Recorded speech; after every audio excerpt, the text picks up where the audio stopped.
Diabetic পেশেন্টরা প্রায়শই হতাশায় ভোগে, আমার তো ডায়াবেটিস হয়েছে, তাহলে আমি মুড়ি, আমি ময়দার প্রিপারেশান, আমি চিড়ে, এগুলো তো মনে হয় জীবনভর আর খেতে পারবো না।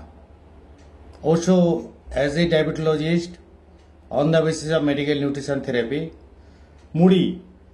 মুড়ির হচ্ছে গ্লাইসেমিক ইন্ডেক্স 90, ময়দার হচ্ছে গ্লাইসেমিক ইন্ডেক্স 90।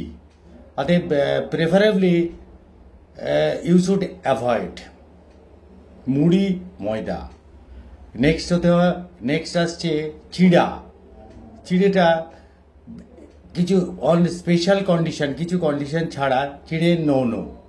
তাহলে এরপরে আসছে সাদা ভাতের গ্লাইসেমিক ইন্ডেক্স হচ্ছে 70, অ্যারাউন্ড 70। আর ব্রাউন রাইস সেটা হচ্ছে যে আরেকটু গ্লাইসেমিক ইন্ডেক্সটা অনেক কম হচ্ছে। অ্যান্ড আপনি রুটির ক্ষেত্রে যদি মাল্টিগ্রেন একটা রুটি খান, ইন দ্যাট কেস তার গ্লাইসেমিক ইন্ডেক্স ইজ লেস। অবশ্য আমার ডায়াবেটিক পেশেন্টের ক্ষেত্রে in measured amount on the basis of medical nutrition therapy, তাদের যে নর্মাল লাইফ সেটা যাতে আমি অলওয়েজ চেষ্টা করি নর্মাল লাইফ লিড যাতে হ্যাম্পারিং না হয়।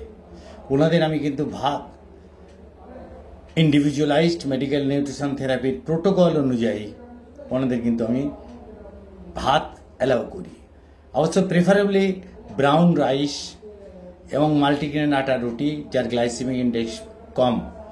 এবং আপনারা যারা ডায়াবেটিক পেশেন্ট তারা চাইবেন নেটেও সার্চ করে নিতে পারেন যে গ্লাইসেমিক ইন্ডেক্স যেখানে মোটামুটি 50-55 এই ধরনের যেটা আসছে সেগুলো একটু খাওয়ার চেষ্টা করুন।